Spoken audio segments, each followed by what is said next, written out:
Yo, what's going on guys, it's Bertrude, welcome back to the channel.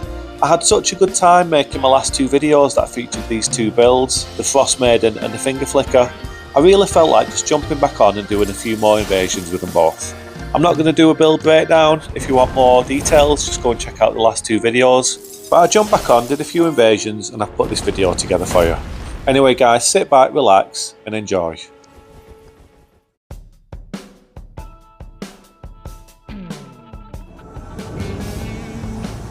So I've done more invasions with these two builds guys, and the first one of the video is going to the Finger Flicker. I'm just going to mix them all in together. There's not going to be any rhyme or reason to it. I've got a few good invasions and I want to show you them all in this video. I really felt like I hadn't scratched the itch fully with these two builds after making my last two videos. As I mentioned, I had such a good time invading, I really didn't want to just move on just yet. Because once I finish invading with the build, I put it to the back of the queue and I rotate round onto all my other builds. So after moving on from a build, it's usually 2 or 3 months before I get back to using it again. Especially with this build, Finger Flicker, it was a brand new build and I really enjoyed making the video for his debut. I definitely felt like I wanted to do a few more invasions with him before moving on. Anyway, the horse in this invasion was adamant that he wanted to take me on one-on-one. We give him a big charge from the horn and we followed it up with a fire breath. Easy peasy, job's done. And then the summon's running over now. Look mate, I tried to goad you into fighting me at the beginning, but you didn't want it. You chose this boys, just remember. You wanted the one-on-one, you chose this, and you chose death. We're staying with the Finger Flicker for this invasion, and this was a fun one. We spawned into this trio taking on the Avatar fight, and it looks like the host is standing well back, letting his two daddies take care of the boss fight for him. And we can't have that boys, can we? No, we do not stand for that. We are the police, and the police say, no, this is against the law, and we are going to have to step in and put a stop to it. So the first summon, we take him out with a big charge from the horn, and now we're going over. The horse can wait, sunshine, you are waiting, I'm saving you till last. We're going after the second summon now, but the Avatar does the job for us. Big squash there, and now it's just the horse. Bit of a tail whip sir, don't mind if I do. Now the Avatar's going to finish the job.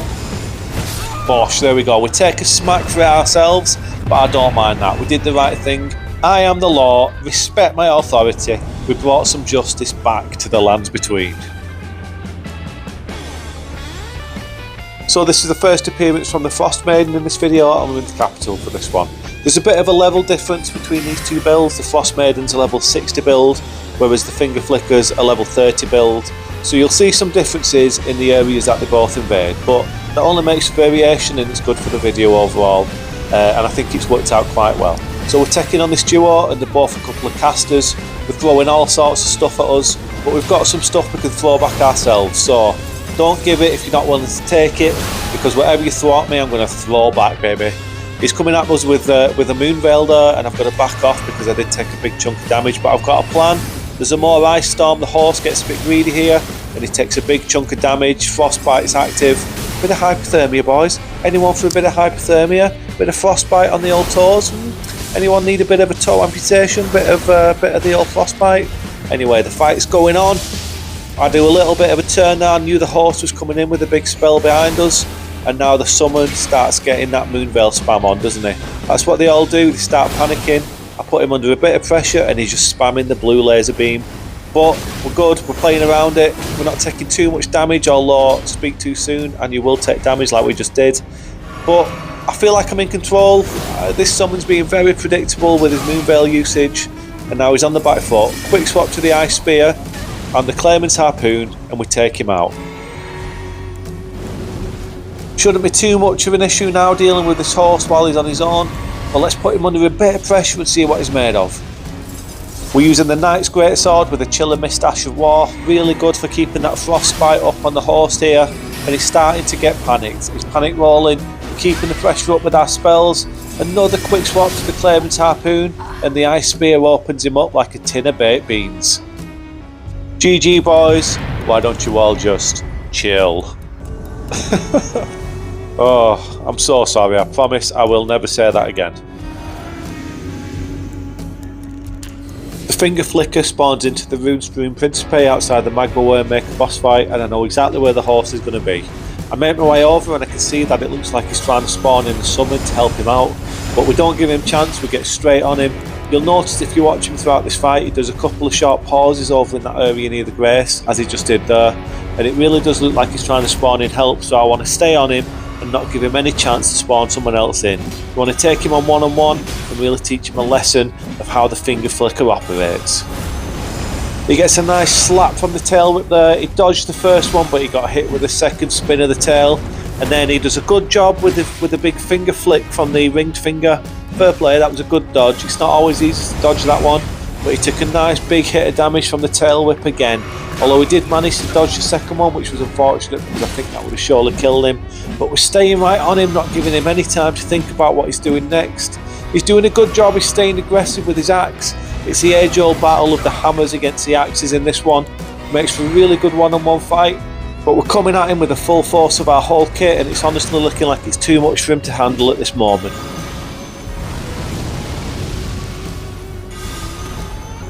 We charge up the horn and he takes the big spike. I absolutely love that incantation. This is a really fun kit overall, but I think the horn is my favourite part of it. The aspects of the Crucible incantations are all really fun, they're all really good spells, but as I said, I really do have a soft spot for the horn. There's something so satisfying about charging it up and then impaling them as you charge forward for that big chunk of damage. But this is it, look, I'm all out of blue juice now. I can't use my incantations, I'm all out of juice, so it's going to be death by hammer.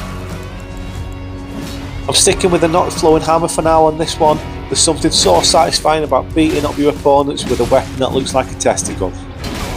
Although one testicle is all you need when you can swing it with the force of 1,000 men. It's coming right down to the wire now, you can see. The host is super low health, we go for a big jumping flying testicle attack from the skies off the top rope, and there we go, we finish him off, and that's another win for the finger flicker.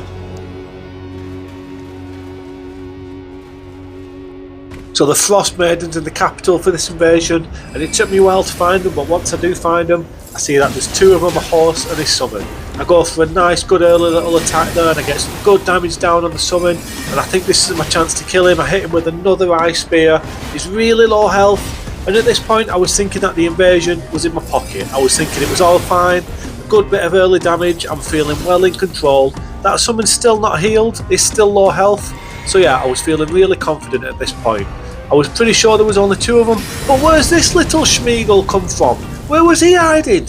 The little Redan wearing Kevin there. He looked a bit lost, didn't he? I don't know where he came from, I don't know what he was doing, but he's just wandering around a little bit aimlessly. I think he's definitely lost. He's lost his mummy and daddy, he doesn't know where he's going. We hit him with the Ice Frost, and there we go, we get the kill on the Kevin. No problem. So now we're back to a 2-on-1, and I'm still feeling quite confident at this point, although I do notice that the summon there has switched his setup. He's gone for the Bike Spear with an offhand poking weapon, and all of a sudden things are looking a bit more challenging. The summon hits us with a huge jump on the Vikes War Spear, inflicts madness, and that's it. Just like that, it's game over and we get the loss. We went from being in complete control to absolutely getting annihilated. That's just how it is, unfortunately. That's just the nature of invading. It was still a real good one, really enjoyed it. GG's guys, well deserved. I've spawned into the academy for this invasion, and straight away I had a feeling that I'd spawned in with the host and his party being in the boss fight. But I thought, you know, there's still a chance maybe it's just given me a really dodgy spawn and maybe they're out back behind the academy somewhere. But, you know, this is what happened. Hey! Boss invasion, baby! I'm not gonna lie, this proper surprised me. I weren't expecting this at all. I've never actually had this happen, so it was quite a nice surprise. Get off, Renala! Get off my queen! Flick! You're dead! You're dead, host! Get off my queen! And look how angry the White Mask is. Look at him. He was gonna slice up my Renala there with his rivers of blood and his White Mask. No, not today. Oh, bloody hell. Anyway, guys, back to a bit of normality here with the Frost Queen. Up where the singing bats are. We all know the spot. The Rudestream Principe. Fire a few ice crags down at the summon there. Try and get it nice and chilly for our two friends here. Nice jumping attack on the host. Let him know what we're all about. We're here to cause some trouble, mix it up. and give you a little bit of a chill, a little bit of a cold, a little bit of hypothermia. That's what I'm doing. I'm just dishing it out, boys. That's what I'm doing, dishing out the cold. Call me Santa Claus, because wherever I go I bring the cold, baby. That doesn't make sense, but I'm going to roll with it. Anyway, we kill the summon. The horse is in trouble now. He's got the frostbite lingering effect on him. He's panicking. He's just mashing that R1. He is mashing it. So we put some chilling mist down on the floor. A few little ice crags there. Freezing mist. And it's pretty much a done deal. Quick swap to the ice spear and the Claimant's harpoon. And just like that. Bosh. Bish bash bosh. Job's done. Another nice win for the Frost Maiden. I mentioned this a couple of times in the Finger Flickers debut video, but the best thing about Invasions at level 30 is that you get loads of invasions in Stormvale Castle. It's just such a good place to invade. As you can see, these two Schmeagles here taking on the big fat boy, and we just do them the courtesy of running up behind them and just finishing the job. That's it. I took advantage of the situation and I just killed them both. I was just helping my friend here, helping the big fat boy. Oh, look, there's a blue last minute. You're too late, mate. Typical blues, boys. Typical blues. So we're in the capital here once again with the Frost Maiden, and I know that there's a party.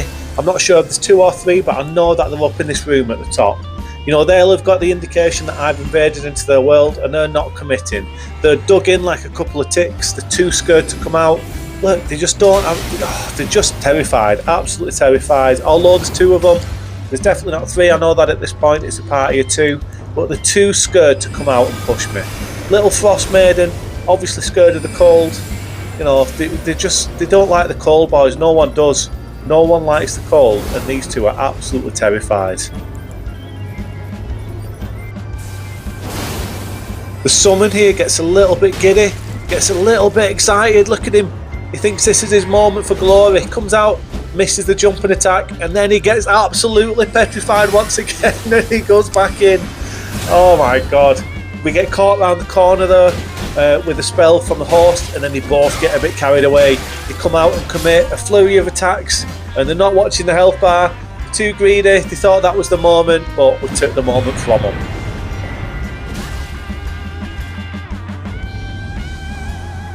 As I just mentioned, the best thing about level 30 invasions is loads of Stormvale invasions. We're back here once again for this one, and I found the horse down at the bottom.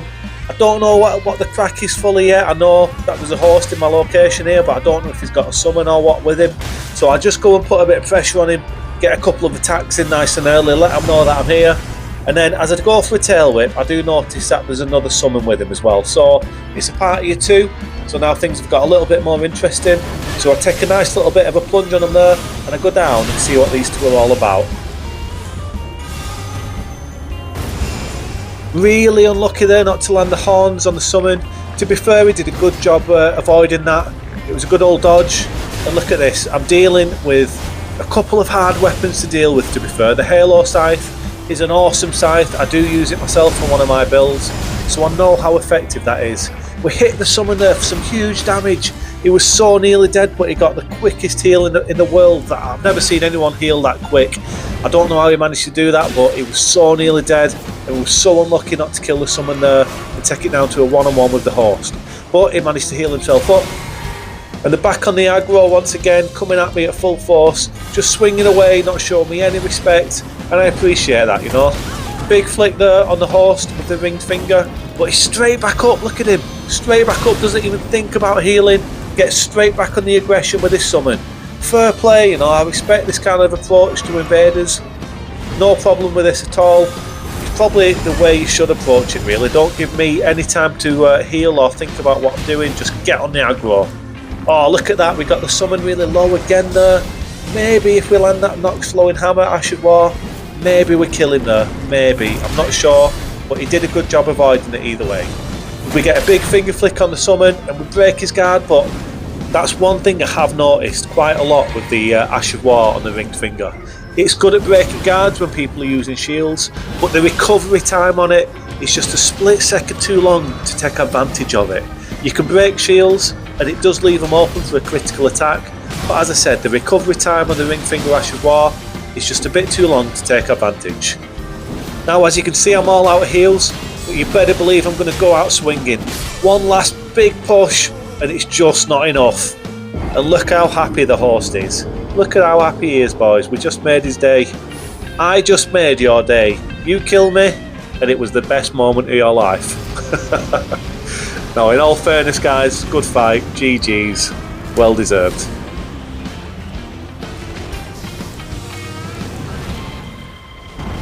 We're back on the Frost Maiden, and we're back in the capital. I've got this solo host I need to deal with here. I have a quick look around to check there's no other summons. Maybe there was when I spawned in and, you know, the big boss killed him, maybe, I don't know. But for now, it's just a one-on-one at least anyway. The connection to this guy isn't the best. You know, it's not the best connection, as you can see, he's a bit jumpy. And I don't always understand why people get so upset about people having bad connections. For me, it's just the nature of online gaming. It doesn't spoil the invasion.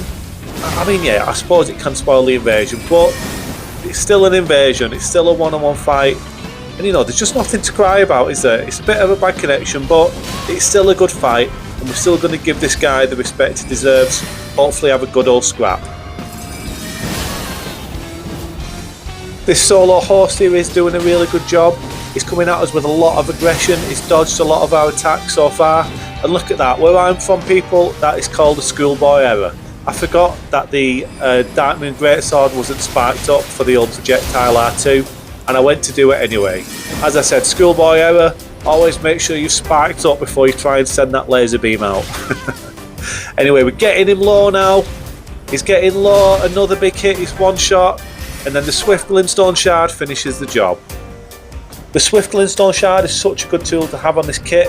Obviously, it's not frost themed like everything else on this character is, but it's so useful because a lot of things in this kit can take them down to one shot, and sometimes if they're just out of range of our weapons, the Swift Glintstone Shard is such a good spell to turn to finish the job. We've got a nice little quick invasion here with a finger flicker back in Stormvale Castle. Any little tight spot like this, any kind of ledge or tight room, is just an awesome place for this build. You don't want to be in any kind of tight area with this build. It's just got too much offense that can cover too much of a wide area. If you get into a squeeze with the finger flicker, you can be guaranteed it's game over. And this is the last invasion of the video, guys. As I said, I just didn't scratch the itch when it came to these two builds, so I'm really pleased that I decided to jump back on to do a few more invasions. These two are going to the back of the queue now, and the next video is going to be from a different build. Anyway guys, you lot look after yourselves, look after each other, enjoy your weekend, and I'll see you all on the next video.